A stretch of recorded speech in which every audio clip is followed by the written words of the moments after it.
Good morning, dear Sangha. Today is the 5th of May 2013, and we are on our third day of the retreat, Healing, Interbeing, and Happiness.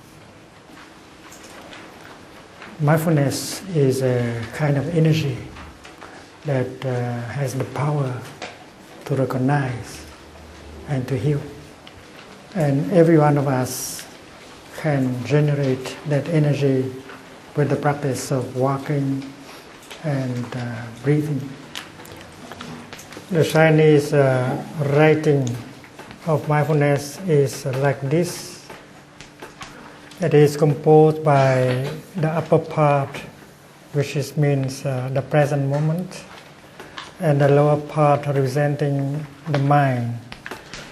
Bringing the mind back to the present moment is mindfulness. Our mind may be caught in the past or in the future or in our projects. That is why it is not in the present moment. So when we breathe mindfully,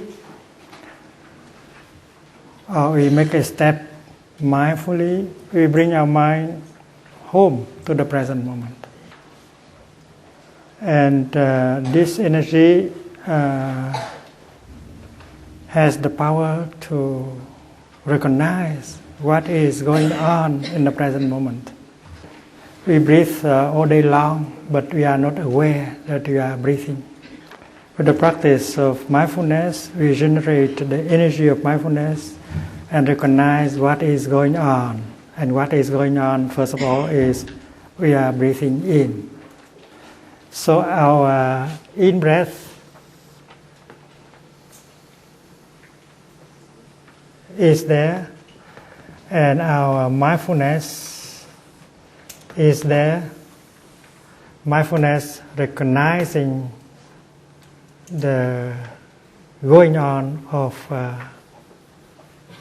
the in-breath.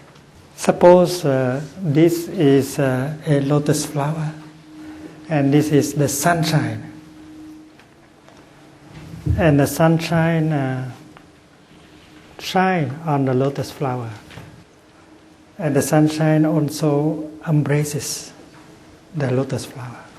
In the morning, in the early morning, the lotus flower is not open yet.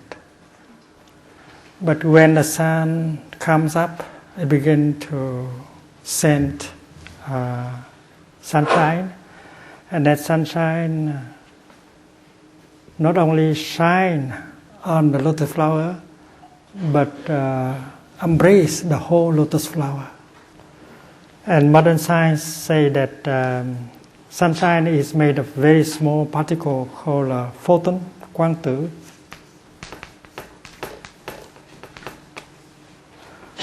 The photon do not just going around. It try to penetrate into the lotus flower. And if it keeps doing that, and then 1 hour or 2 hours after, the lotus will open itself. It means that the sunshine has the power to influence, to change the lotus flower. So in the beginning, our in-breath may not be very peaceful. We breathe like not very, very peaceful. But if we continue to breathe in and out mindfully for 5-10 minutes, the quality of our in-breath and out-breath will change. Our breathing will be deeper, slower, and more peaceful. You need only to breathe mindfully for 5 minutes to notice that the quality of your in-breath and out-breath have improved.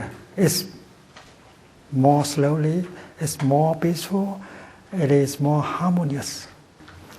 And when your breathing is more peaceful, deeper, slower, it will influence your body and your feeling. Your body might not be very peaceful. Your feeling might not be very peaceful, but if your breath is peaceful, it will help your body to be more peaceful and your feeling more peaceful. So the practice begins with taking care of your in-breath and out-breath. This may be the first thing you do during sitting meditation. After having sit down, you begin to breathe mindfully and to be aware of your in-breath and out-breath. Breathing in, you know you are breathing in. Breathing out, you know you are breathing in. Very simple, very easy. And while doing so, you generate the kind of energy called mindfulness of breathing. And that energy will intervene into your breathing and help your breathing to be more peaceful, more deeper and slower. And your body begins to profit from the peace of your breathing. And you may have some feeling, and that feeling is also influenced by the peaceful breathing. So practicing sitting meditation, the first thing you might like to do is to improve the quality of your breathing, the quality of your body, and the quality of your feelings. When you direct mindfulness to your body, you notice that in your body there is tension and pain. But if you keep breathing like that mindfully, a few minutes later, your body will feel calmer. It will be able to release the tension. And when you direct your mindfulness to your feelings, your feeling may be still painful, but if you continue to breathe mindfully, peacefully, and then your feeling will be calmed down. You suffer less. This line represents mindfulness of breathing. This line represents mindfulness of the body. And this line represents mindfulness of feelings. Mindfulness has the power to recognize and to calm down whatever is there, whether it is your breath, your body, or your feelings. When you begin to breathe mindfully, your mind is not calm yet. But if you continue to breathe mindfully, your body will calm down after a number of minutes.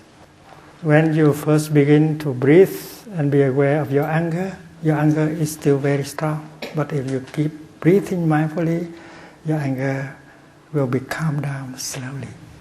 So the sunshine needs to embrace the lotus flower for 1 hour, 1 hour and a half before the flower can open.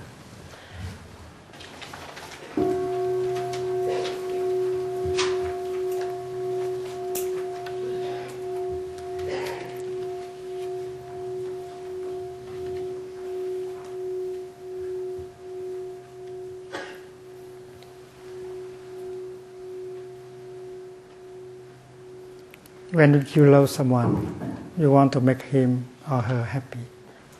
When you love someone, you want to make him or her suffer less. If you cannot help the other person to suffer less, to be happy, you do not have the capacity to love. If someone comes and tell you, I love you, you should ask the question, you say that you love me, but can you make me suffer less? If you cannot help me to suffer less, you don't love me. You say that you love me, but can you offer me some joy and happiness? If you cannot offer joy and happiness to someone, you do not love him, you do not love her. So next time when someone comes to you and declare that he loves you, you should ask him, are you sure you love me? Can you help me suffer less? Can you offer me some joy and happiness? So in the Buddhist teaching of love, we have karuna, which is the energy that can help someone suffer less. And in the practice of true love, there should be karuna, compassion. And you can generate the energy of karuna in order to help the other person to suffer less. And how? This is the problem. And there is another energy that you can generate, and this is the maitri, loving kindness. And this energy helps you to offer joy and happiness. The other person, he said that he loves you, but does he have maitri? Does he have karuna? And you who want to love him, to love her and make him or her happy, do you have the element of maitri and karuna in you? If you do not have maitri and karuna, you cannot help the other person happy and suffer less. So in the Buddhist teaching on love, you have to learn how to generate the energy of loving kindness, maitri, and the energy of compassion, karuna. In the Buddhist circle, we speak a lot about maitri and karuna, but not many of us know how to generate the energy of maitri and karuna. When you look at someone, and if you are mindful, you can recognize the suffering in him or in her.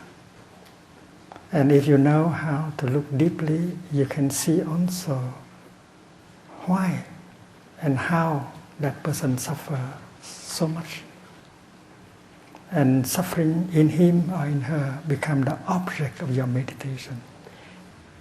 So contemplation here is to look deeply. Sometimes we use the word one, which has the same meaning. And looking here is looking at the suffering. This is the suffering.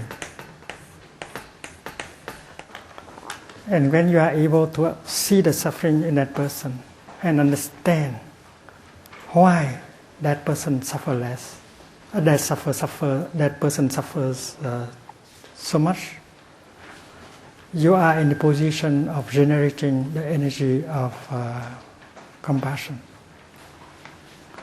Getting in touch with suffering, understanding suffering, always bring about the energy of compassion. You want to punish that person, you want to shout at him or her, you are angry at that person because you have not seen the suffering in him or in her. So when you look at suffering, you meditate on the suffering, and you understand the suffering, that will help generate the energy of compassion. When you see the suffering of one person, you are not angry at him or her anymore, even when that person has made you suffer. He does not know how to handle, to transform the suffering in him. He is victim of his own suffering. And since the suffering in him overwhelms him, he suffers, and he makes the people around him suffer at the same time. And that is why when you are able to look into him and see the suffering in him, you are not angry at him anymore. Instead, you have compassion. You want to do something or to say something in order to help him suffer less. So the conclusion is simple. The energy of love, of compassion is generated by the practice of looking deeply into the suffering and find out the roots of that suffering. If you keep running away from suffering, you have no chance to understand suffering and generating the energy of compassion. According to this Buddhist practice, you have to learn to understand your suffering first. If you keep running away from your own suffering, there is no chance that you can get in touch and begin to understand your own suffering. And when you have understood your suffering, you can understand much more easily the suffering of the other person. And when you understand his or her suffering, you are no longer angry at that person. Instead, you want to do something to help the other person suffer less. The same thing is true with loving kindness. When you see that person suffer, you want to help him suffer less, and you want also to offer him or her some joy, some happiness. A happy person is a person who has a lot of loving kindness and compassion. In the Buddhist teaching, we learn that happiness is not made of money, fame, sensual pleasure, but by understanding and love. Someone who does not have understanding and love, that someone is not a happy person. In order to have these two elements of true love, you need to look, meditate, contemplate on the suffering in you and in the other person. And we can see the connection between suffering and happiness. Understanding here is first of all understanding suffering. And understanding suffering gives rise to loving kindness and compassion. And this is the mud, and this is the lotus flower. Without the mud, you cannot produce the lotus flower. Without suffering, you cannot create happiness. And someone who is happy has a lot of loving kindness and compassion. And we can make the other person happy because we have these two elements in our love.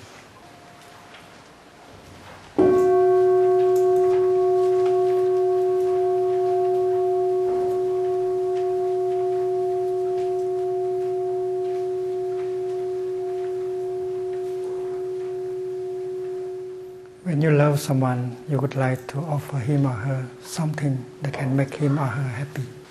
And my question is, what is the best thing you can offer him or her to make him or her happy? You can go to the supermarket and buy something expensive, but that is not the best thing. The best thing you can offer him or her is your own happiness, your beauty, your freshness. If you do not have any happiness, if you do not have beauty and freshness, you don't have much to offer him. If you are always tense, angry,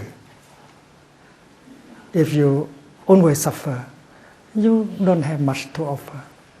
So the Buddhist practice helps you to maintain your freshness, your beauty, your happiness, so that you can offer that to the person you love.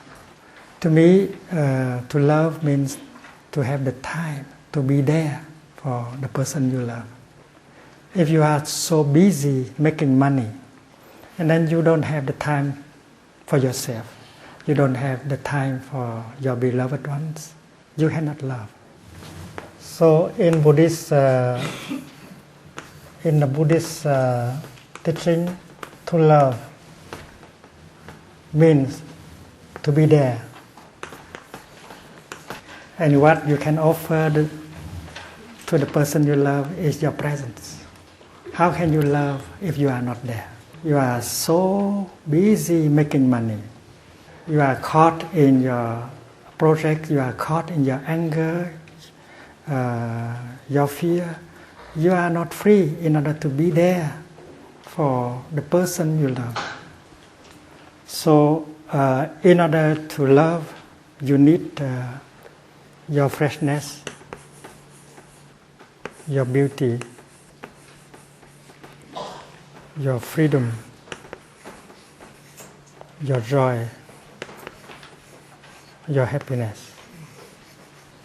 When I look at this rose, I see the rose is loving because the rose is offering us freshness, beauty, freedom, joy, happiness. So I'd like to propose to you a practice in order to preserve your freshness, your beauty, your freedom, the practice of pebble meditation. And this practice of pebble meditation can be done at any time and everywhere. You look for a pebble like this, and you clean and you put in your pocket. And sitting on the bus, on the car, on the train, you hold the pebble. Nobody knows that you are practicing. Breathing in, I see myself as a flower. Breathing out, I feel fresh. And you continue that for 1 minute or 2. And that is to restore your freshness. You know that the human being is a kind of flower. When you observe a little boy or a little girl, you see that it's a real flower in the garden of humanity. But when we grow up, we don't know because we don't know how to maintain our freshness, and that is why we are no longer fresh and beautiful. We have accumulated a lot of tension, stress, and pain in our body. Our body is no longer fresh enough. The baby, the little boy, the little girl is beautiful when he is awake, when he plays, even when he sleeps, because the human body is originally a flower. And because we don't know how to retain our freshness, because we have worked our body too hard, because we have accumulated so much tension and worries and fear, that we have lost much of our freshness and beauty. So holding the pebble in your hand, breathe in and release the tension and smile, you are recuperating your freshness and your beauty.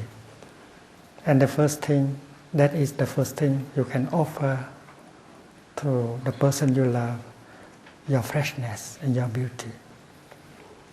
You don't need to go to the doctor to undergo aesthetical surgery in order to be beautiful. If you have that kind of freshness, if you have that kind of peace, if you can release the tension, you feel fresh, you are beautiful already. So when you feel fresh, you feel happy, you feel free, you go to him or to her, and you look into his eyes and you say, "Darling, you know something? I'm here for you." And this is the first mantra that you can memorize in order to practice. I am here for you. I offer you my presence.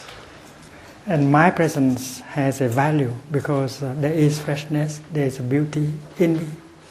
Anytime you feel that you are fresh, you are happy, joyful, beautiful, you can practice this mantra. Even if you have to use your portable telephone, walking and releasing the tension, breathing and smiling. After that, you call him or her in the office and smiling you say, darling, you know something? I'm here for you. You are mindful, you are fresh, you are happy, and that is the moment when you can practice the first mantra, darling, I am here for you.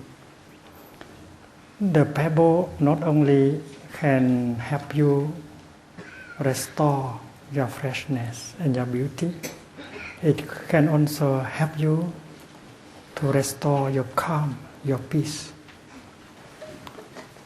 Every time you feel disturbed by a feeling, by an emotion, you hold your pebble and you practice mindful breathing in order to calm down that feeling, that emotion.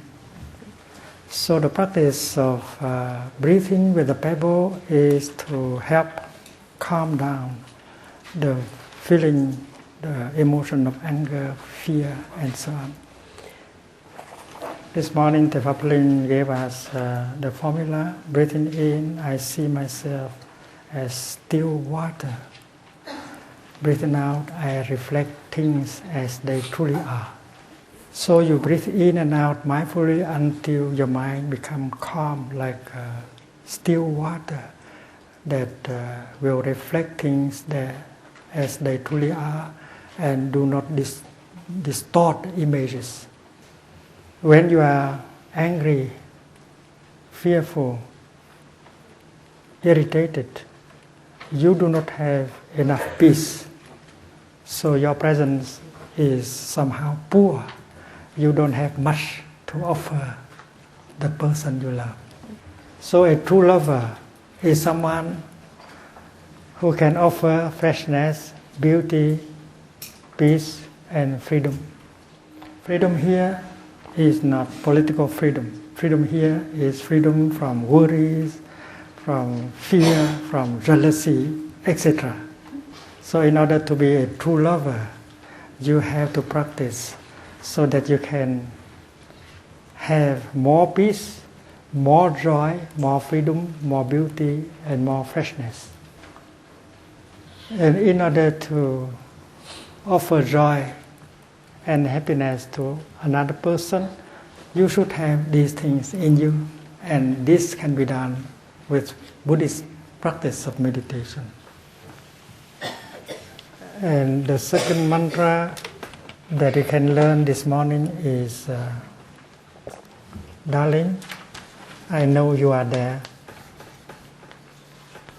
and I am very happy.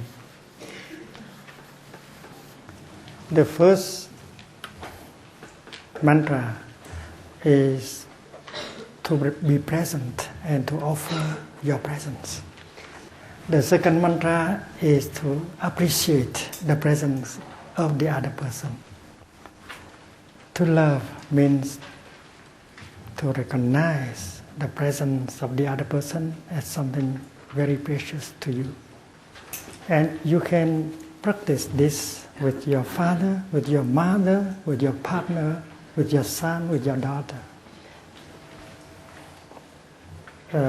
When I sit and have tea with one of my disciples, whether that is a monk, a nun, or a lay person, I can practice this.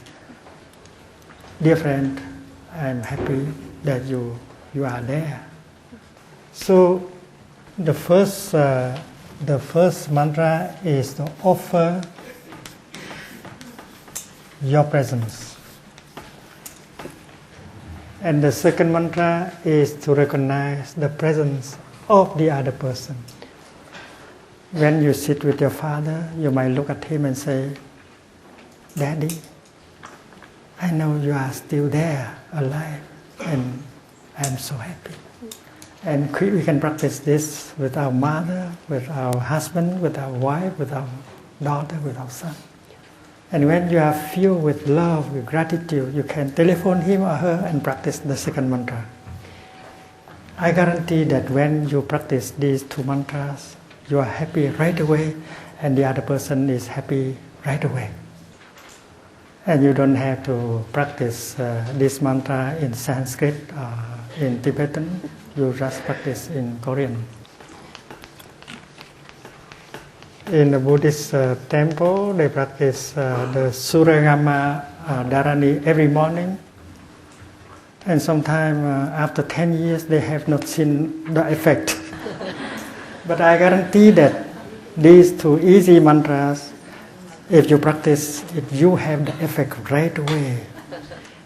Because before coming here to Korea, we had a retreat for school teachers in Thailand. And one of the young school teacher came up and asked a very difficult question. He said that in his family, no one can talk to anyone. The house is completely quiet. And that is not noble silence. That is the silence that is very oppressive.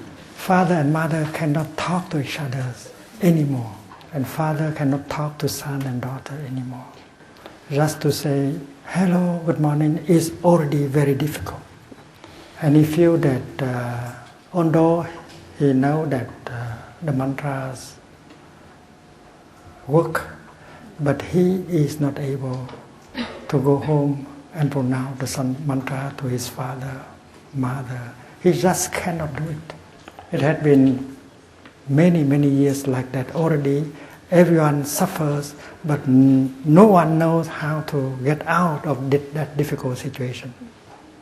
So I proposed to the young man to go to a retreat of 6 days.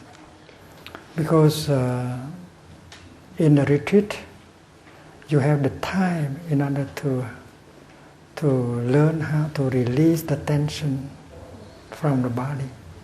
And during 3-4 days, you have a chance to breathe in and out and recognize the feeling of despair, of anger, of pain in yourself in order to help calm them down. And during the first 5 days, you learn to look into the other person. The other person might not be in the retreat.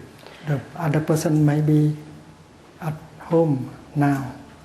If you can recognize your suffering, understand your suffering, and then you be able to recognize and understand the suffering in your father, in your mother, and so on. And during the 4 days of practice, people have a chance to learn, to get in touch with the wonderful, refreshing, healing elements in life, so that he or she can be nourished by them.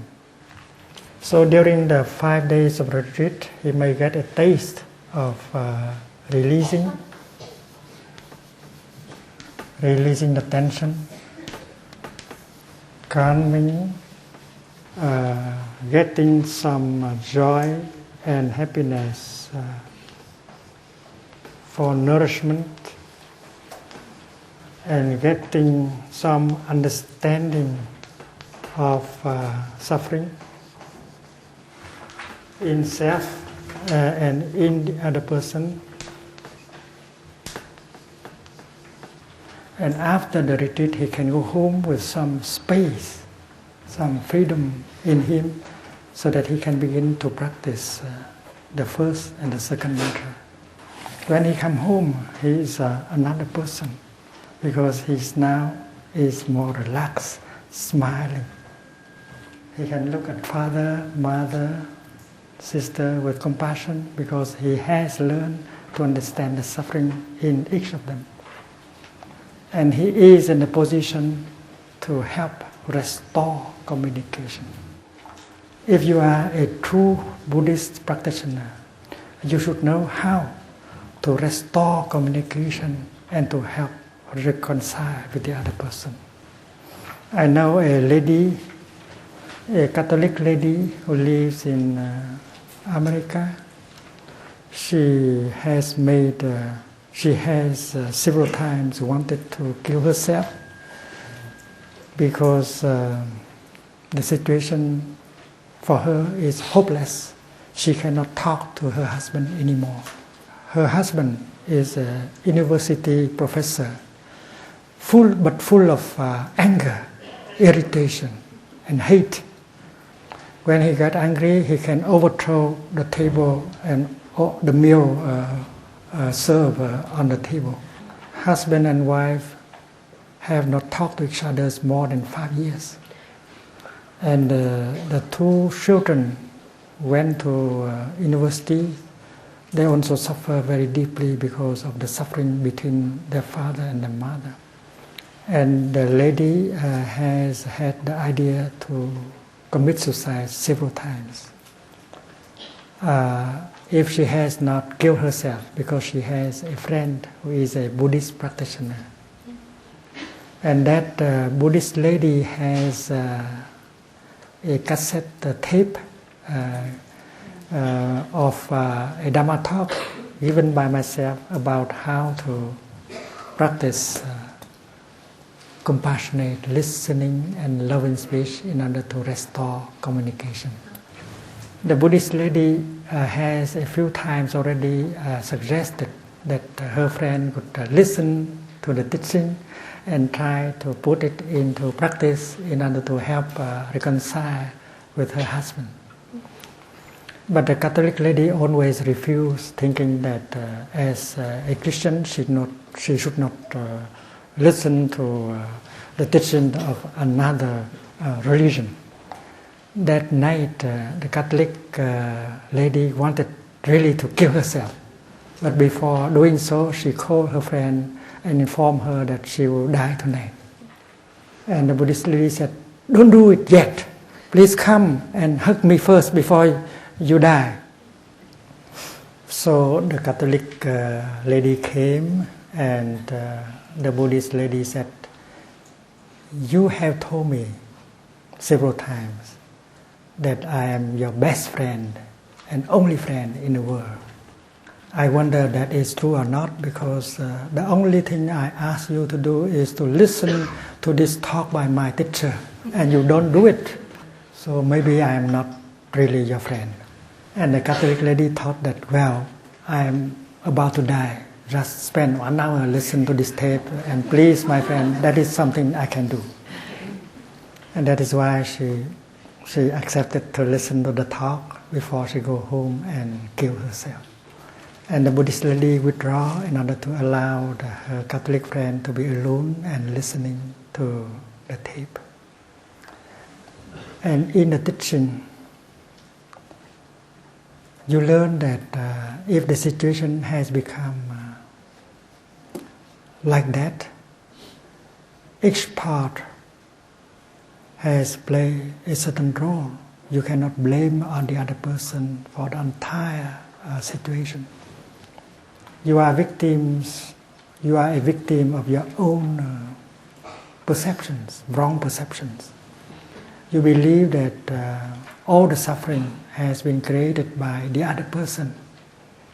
But in fact, you have reacted in such a way that make the situation worse. Of course, your husband is full of anger, wrong perceptions, hate, violence.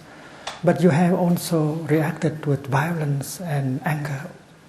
You have not understood your suffering, and you have not understood the suffering in your husband. So you should learn the Buddhist practice of compassionate listening in order to help the other person to speak out and suffer less. You learn to practice like Kwanum Bodhisattva, try to listen and understand the suffering of the other person. If you can listen with compassion for 1 hour, you make him or her suffer less right away. And you can restore communication, and you can reconcile with him or her. The practice is to look and recognize the suffering in the other person. The other person suffers but does not know how to handle the suffering in him or her. He does not understand his suffering, and so far no one, including you, have understood his suffering.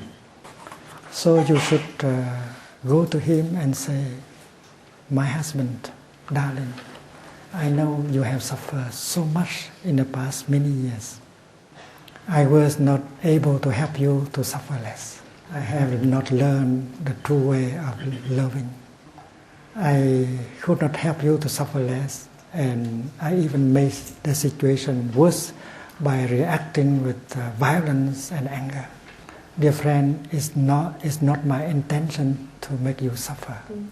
It is just because I did not understand your suffering. I did not see your suffering. I did not understand your suffering. That is why I have reacted the way I have. I am sorry, and I need you to help me. Please tell me what is in your heart, your difficulties, your suffering. I believe that if I understand your suffering, I would not react like the way I have in the past. I need you to help me. If you do not help me, who will help me?" And that is the kind of talk that in Buddhism we call right speech or loving speech.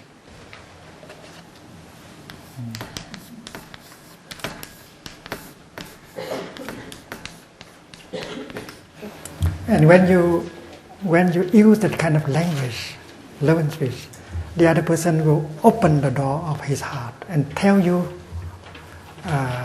about his sufferings and difficulties. And then you have a chance to practice like Kuan Yin. Listen with compassion. Because compassionate listening has a power to help the other person suffer less. Bodhisattva Kuan Yin, because he knows how to listen with compassion, that is why he can help people suffer less. And you as a wife or a son or a daughter, you can practice like Kuan Yin. Listen deeply, listen with compassion, so to give the other person a chance to speak out and to suffer less. This you have to train yourself in order to do, because if you don't know how to do it, and then during the time you listen, you get angry at what the other person say. Because while speaking, the other person may show a lot of bitterness,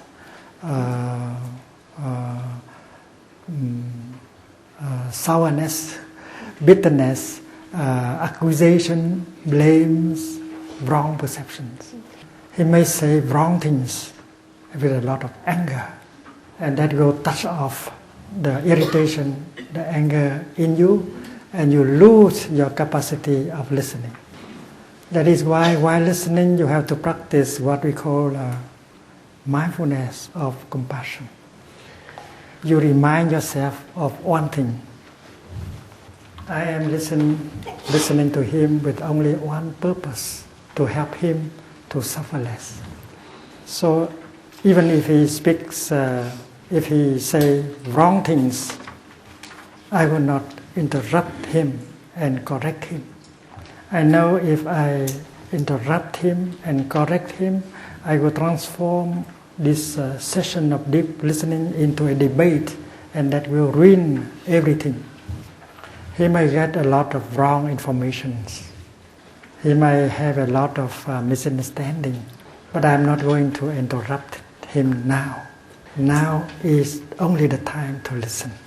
Next week, 10 days after, I may have a chance to offer him or her some information that help him to correct his perceptions, but not now. And if you remember that, you'll be able to continue to listen with compassion. And you practice like a Bodhisattva Kuan Yin, and you help the other person to suffer less during the time of speaking. So the Catholic lady, while listening to that teaching, a lot of enlightenment came to her. The first thing she recognized is that she had played a role in making the suffering. The suffering is not made only by the other person. The second enlightenment she got is that there is a lot of suffering in her husband, and because he did not know how to handle the suffering, he made himself suffer, and he make you suffer. You are only victim number 2. So hope, after listening to the talk, hope is born in her heart, and she wanted to go home and practice with her husband to restore communication and to reconcile with him. She was very enthusiastic about going home and put into practice what she has learned in the Dhamma talk. But the Buddhist lady said, "Not yet, my dear friend. You are still weak. You have to train 3-4 days before you can be strong enough to do so. My teacher is coming from France to America, and he will offer a few retreats, and one is very close to here.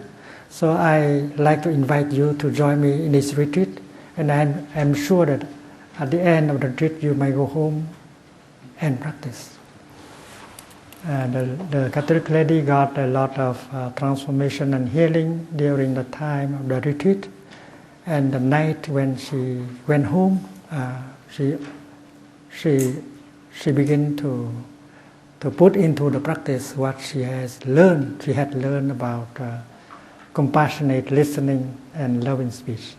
When she went home that night, her manner is quite different. She walked more calmly. There is the element of compassion in the way she looks, and she's calm, and that is why she aroused the interest in her husband, and she found it easy to use loving speech. "My dear husband, I know you have suffered so much in the past 5-6 years. I did not know how to help you. In fact, I have reacted angrily and make the situation worse and make you suffer more. I'm sorry. My husband, I reacted like that because I did not understand your suffering. You should help me. You should tell me about your suffering, your difficulties, so that I can learn, and I'm sure that I will not react the way I have done. I need you. Please help me. If you don't help, who will help me now?" It has been a long time. Many years she did not talk to him with that kind of language, loving speech. That is why when he hear her husband, her wife, his wife talking like that, he began to cry like a baby boy. Imagine the university professor crying like a little boy. And then he began to tell her of his difficulties since childhood and so on. And she listened very quietly, trying her best in order to help him to suffer less. That evening turned to be a very healing evening for both of them. And she was even able of inviting him to join her in a second retreat offered by Thai in America. And husband and wife went to the second retreat, and he got very deep transformation. And during the tea meditation session ending the retreat, he introduced his wife to the Sangha and said, "Please, I would like to introduce to you the Sangha, a Bodhisattva in my life. She has helped me and saved my life, my wife." And a week later, when we organized a day of mindfulness for the people in the area, both husband and wife came with their 2 children. And the Buddhist lady introduced them to us and tell us, and she, the Catholic lady, told us the whole story from the beginning. They are not Buddhist people, and yet in 5 days she was able to change the situation, restore communication, and reconcile. I think as a Buddhist, we should be able to do the same thing in 5 days. We should not allow the situation to drag on month after month, years after years like that. We have to stop. The practice of compassionate listening and loving speech is the object of the 4th mindfulness training. Any one of us can make use of the practice in order to restore communication and to bring about reconciliation. In the last 40 years, we have offered many retreats in Europe, America, and always encourage people to practice the practice of the 4th mindfulness training. And the miracle of reconciliation always takes place in our retreats between husband and wife, father and son, and so on. And if this afternoon we have a chance to have a Dhamma sharing, we should discuss a little bit more about this practice of restoring communication by using deep listening and loving speech. And don't forget to find your Bible.